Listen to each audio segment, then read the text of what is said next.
Welcome to Globedades. This is a podcast from the Faculty of Global Studies at Universidad Anáhuac, Mexico. My name is Arturo Flores, and today we have a very special guest with us. We have with us Dr. Lian, who is an assistant professor of public administration at the University of Twente in the Netherlands. She examines energy and environmental policy innovation in local government contexts. She has two books. The first one is entitled Co-Creation and Smart Cities, Looking Beyond Technology. And the second one, it's called Cities Against Democratic Backsliding, Evidence from Europe and Beyond. And precisely today, we are going to talk about this book. Uh, it's a real pleasure to have you here, Liane, and we thank you for your time. We know it's afternoon in that part of the world, and we appreciate having you today a lot. Thank you so much, Arturo. I'm very happy to be here, especially because it's not every day that I'm called special. So thank you for that. Yes. No, it's great to have you around. I mean, and we have been exchanging a lot of emails in the context of this book. Yes. You are one of the editors. We also have other colleagues from different parts of the world. We have Virginia Akstain from the University of Warsaw. We have Marta Lakoksa from the University of Warsaw. And we also have Ivan Tosic from the Metropolitan Research Institute in Budapest. So it's a very interesting composition of editors. And well, first of all, I would like to start this conversation with you about how everything started with this book. So, who came up with this idea? Why to do it? Why this topic, which is very interesting? And if you could tell us a bit about that. Yeah, thank you so much, Arturo. So I think the story begins with Robin Hamilton, who is a friend and colleague of yours and also of mine, in mine in the European Urban Research Association. And he had a growing concern over tendencies that he has been observing globally, but also locally, where there seemed to be a sea change in the political color away from democratic liberalism and towards right-wing populism. At the same time, colleagues Ivan, Marta, and Vika have also been working on this topic in different ways and in different venues. And so Robin decided, he and I are both editors of the European Urban Association, Urban Research Association's blog, UERA Conversations, and Robin had increasingly been inviting people to talk about democratic backsliding, cities' roles in combating this, and he decided to organize a special panel on democratic backsliding and cities' roles in addressing that at the UERA annual conference, which was in Reykjavik. And so that was in 2023. In that panel, there was myself and other colleagues, including Marta and Vika, and another co-author, another author of the book, Ignazio Vinci, who's a professor at the University of Palermo. So my presentation was on the Philippines. I think Mexico and the Philippines have a strong historical relationship. We have a common history, especially because the Philippines was at one time governed through Mexico by the Spanish regime. Yeah. And we have had a very interesting tango, if you will, with liberalism and illiberalism and democracy and undemocratic practices. And I gave a presentation about street activists and street art, and how we have these outbursts of resistance in city spaces, including the burning of effigies, protests, and murals across some of the big cities in the Philippines. After that panel, there was a lot of excitement, and we were invited by the Bristol University Press to submit a book proposal. And we had begun to gather authors for this text. And in the course of that, Robin, who is very passionate about this topic, also convened another special panel on this in the Urban Affairs Association's conference last year in New York. And there, you were one of the panelists who participated in this process. And Robin, of course, reached out to you and said, hey, Arturo, what do you think? Latin America should have a voice in this. We had originally focused on Europe, but my participation in the book meant that we also needed to go beyond Europe. And I think that we can see, especially given the current, what's happening globally, this is a very appropriate choice. So the book itself, just to give your listeners, hello, hola, a taste for it, it's about, it basically tries to explore the contours of city power, in the context of democratic backsliding, and to explore city power and also its limits in these contexts. So let's not forget that cities are becoming increasingly populated, and that it is projected that by 2050, 70% of the world's population will be living in cities. Cities tend to lean on the liberal end. And therefore, given that the direct democracy implications of that, there's quite a huge potential and power within cities. And we need to explore how that has been expressed in the past and could be leveraged in the present. And that's the scope of the book that we've that we have submitted to the press. I think it touches, this the theme, or what is called democratic backsliding.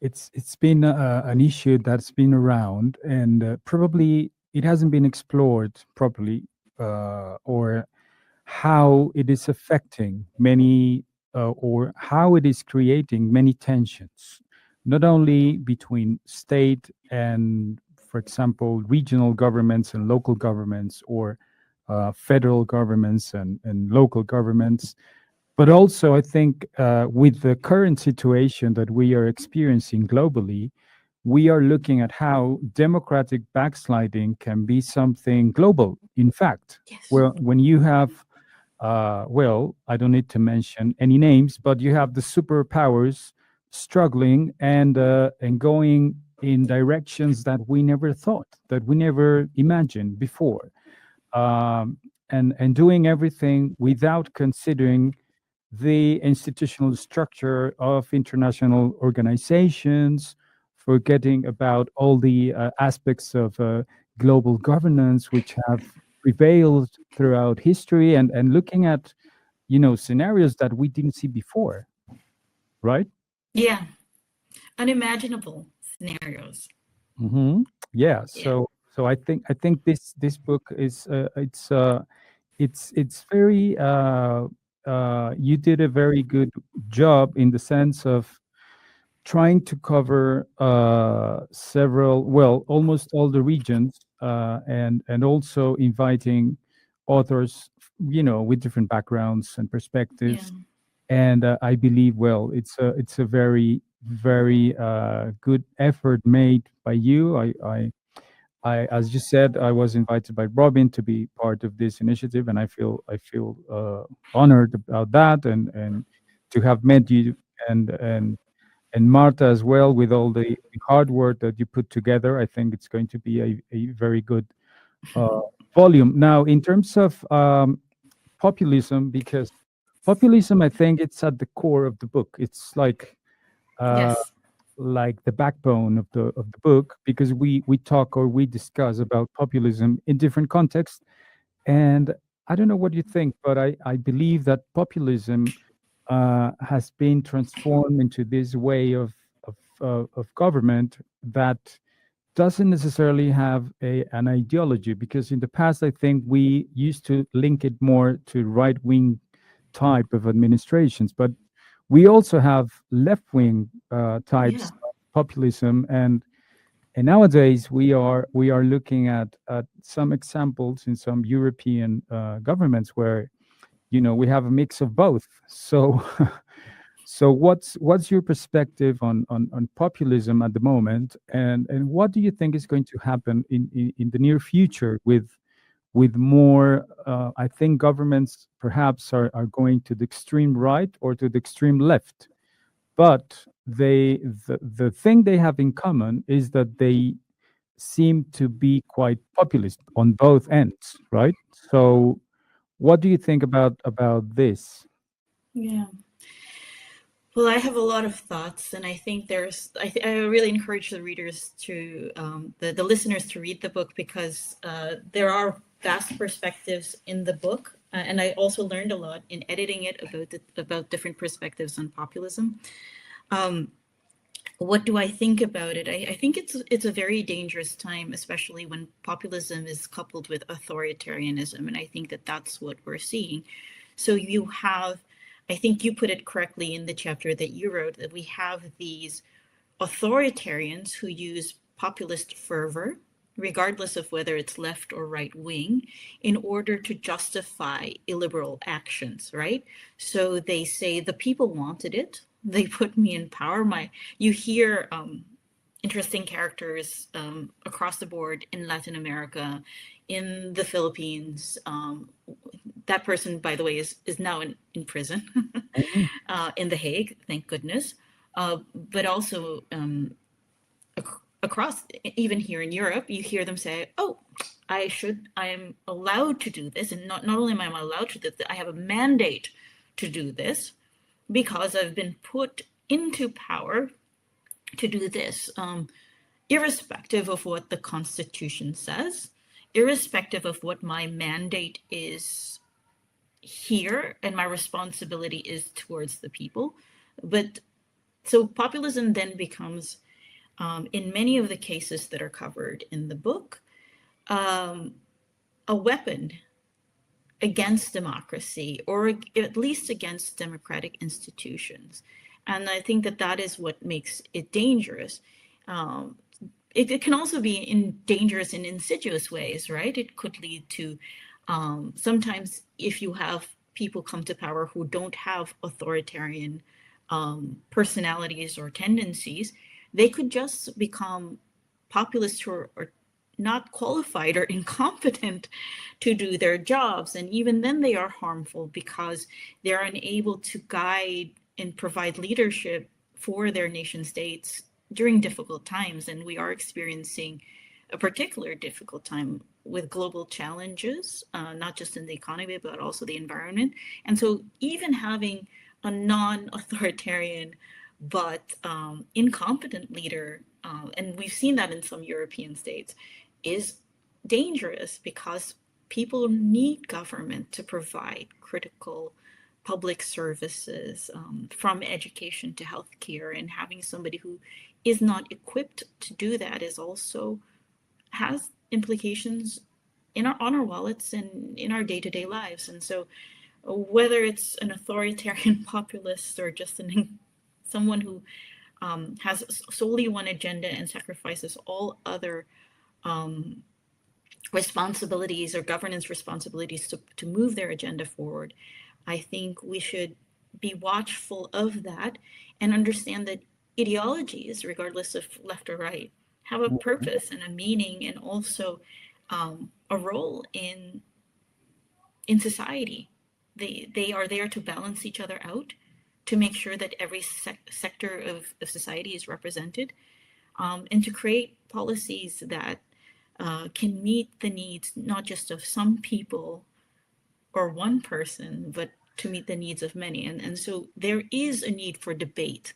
There is a need in Parliament or even in your local government, for people to disagree, so because disagreements can become very productive if they're not on the extremes, and populism places them on the extremes and makes it difficult for us to move forward in public policy. Yeah, just a reminder for everyone who's watching, listening to this podcast. This is Globedades, a podcast from the Faculty of Global Studies at Anáhuac University in Mexico City. And today we are talking to Dr. Nguyen Long from the University of Twente. We're talking about a book that she edited recently, which is called Cities Against Democratic Backsliding, Evidence from Europe and Beyond. Well, you touched how democracy has been affected by these types of leadership, which are based on populism. Um, do you think that, ironically, because I think most of the populist leaders, as you also mentioned before, used the people or the public to do practically any type of initiative or develop any type of policy, arguing that, well, since I was elected, basically I can do whatever I want because I have the backup of the public, right? But don't you think that this goes against democracy itself? Because, well, although people elect you, they are expecting like something in return for their vote, and maybe the policies that these types of leadership implement go precisely in the opposite direction to the people who voted for them, right? So, do you think there is a democratic crisis at the moment? Well, that's a loaded question. I Okay, don't. I mean, I got your I answer. was going to With say, your do you laugh, think there's not one? you give me the answer. No, I mean, look.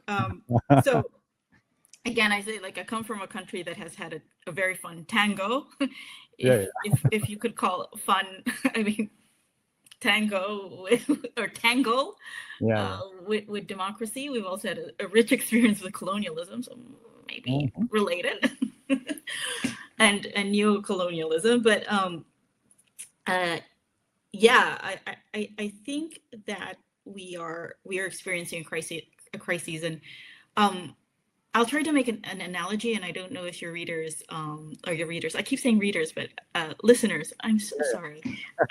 Your listeners might no worries. appreciate It's this. fine. They read too, so don't worry. Yeah. Of course, I am counting on it. So there's this book, I don't know if you've heard about it. It's called Cased, by Isabel Wilkerson. And you were talking about populism and backsliding. And I think I've also had this conversation with Robin in the past, when he was saying, "Oh, Leanne, why don't you contribute to this panel?" I remember waking up in 2016. So let's go back a little bit. I remember being a little girl and returning to the Philippines because we were living in Africa. My father was an agronome, and we're returning to the Philippines after the People Power Revolution, so famously known as a peaceful revolution, the Parliament of the Streets, where big promises towards democracy was made. This was a defining moment in my life and has shaped who I am as a person. It's shaped what I believe in. It's shaped how I see the world. It's shaped what I'm willing to fight for. And so I remember this. And I also remember the disappointment and frustration when we weren't able to deliver on the promises made in that parliament. And so when I woke up in 2016 and found out that my country had voted to elect Rodrigo Duterte, who had basically campaigned on an agenda of terror against its own people, I was in shock, and I couldn't get out of bed that day. Wow. And I was wondering, how does this happen, Arturo? How does this happen? Didn't we have a lot of student leaders disappear? Didn't we have struggles? Didn't we have a people's power revolution? Haven't we been working to improve our institutions? How did this happen? And when I was reading this book, which is about race, it's a book called Cased by Isabel Wilkerson. It's won the Pulitzer Prize. Okay. The first chapter of the book, Isabel Wilkerson doesn't directly dive into racial tension and violence in Cased. She talks about this tundra in Russia, where people start to mysteriously die. Children, healthy people, they just start dying. And people are wondering, there's this mystery. Why are these people suddenly dying? Because below the ice, there was a carcass of an animal with, if I'm not mistaken, I can't remember what it was, but anthrax or something that when the conditions in the world, in the environmental conditions had changed slightly, the ice had melted, the carcass came out, and this substance, this biological substance, was released into the environment and killed a whole bunch of people. Wow. And she makes this analogy between this substance and racial tensions, caste systems, and she says racism, institutional racism, or even just blatant racism, we might have think that we killed it or we have created a colorblind society, but it's always there under the ice, waiting for the right environmental conditions to release it in all of its dangerous pungency. And that and the substance was, you couldn't see it or smell it. It was just there. It was just killing. And that's the same thing with illiberalism and anti-democratic tendencies. You might think you have killed it, but it's always under the ice, like populism. It's always just waiting for the environmental conditions to shift. And what does that mean? It means that we must be ever vigilant. We must be ever watchful. We must not take our life, how we live our life, for granted. So I'm not a political scientist who studies race or democracy. I actually study environmental policy and energy governance, right? That's my area, to, emerging tech, this kind of stuff, and how that contributes to or shapes environmental governance, so on and so forth. But I think it's important to remember that we need to care really about our democratic institutions, to nurture them, to feed them, not take for granted. In my field of study, I listened to an interview by another colleague, and she said about sustainability, about climate change, she said, we have to act like we love the future. And I would say to you and to everybody here, we have to act like we love democracy, like we love it, like we are in a love affair with democracy, just like your partner. If you stop paying attention to them, if you don't give them a hug every now and then, if you don't give them encouraging words, that relationship will fizzle. It's the same thing with democracy. We need to nurture it and value it. And that's really why I invested so much time working on a book that isn't really, it's also sacrifice to edit such a book, because it's not really one of the mainstays of my academic career. But it is fundamentally important to me that we have these conversations with one another and to think about it together. Yeah, I think it's it came at the appropriate time. I think this discussion it's happening just now, and I think it's very, very we are like on time, on the right time now to have this conversation about the next steps with the book. So when do you expect the book to be out, and where are you planning to do a small tour to present the book, or which are the next steps with Cities Against Democratic Backsliding, Evidence from Europe and Beyond? So I'll confess to you, Arturo, that you're talking to the wrong editor for this, because I'm the messy one. No. So I'm the one who loves to dig into the details and read the chapters and think of. But one of this is very, very good at organizing, and that person unfortunately is too busy to be with you today. But I'm sure she will pop in in a future podcast episode. Yeah. You know who you are. I'm winking at you. Yes, yes, I'm yes. sure she'll be listening or watching. But the next steps are that we're waiting for external reviewers to give us some feedback on the book that because it is also a book that we need to maintain a high quality for our readership, and so we have some external reviewers looking at that now. They're probably also looking very carefully at my chapter, which is about your neighbor. Which neighbor I will not name. Yeah. A few neighbors, but Not one of your necessary. neighbors. Yeah. We don't have to name. We don't have to name. Your most interesting one. Colorful. Yes. I know. And so we'll receive some feedback. We'll probably have to make some improvements and adjournments, like to get it up to date with the current situation, because a lot of things have happened in the world. And then we hope for a release later in the year. We will be doing a book tour, also beginning with all of the editors are members of the board members of the European Urban Research Association, and so those are our stomping grounds, and we'll probably start there.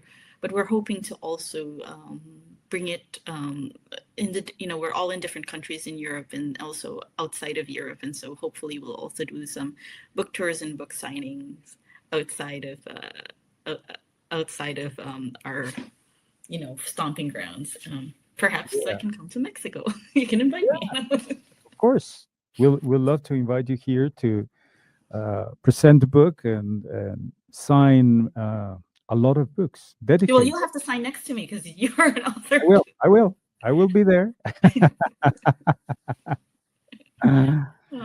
Yeah. Well, Dr. Leanne Nguyen Long, it has been a pleasure having you here in our podcast. For me as well.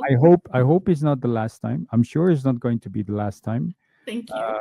And good luck with everything, with the process of the book, the last steps, and we hope to have very soon in our hands Cities Against Democratic Backsliding: Evidence from Europe and Beyond.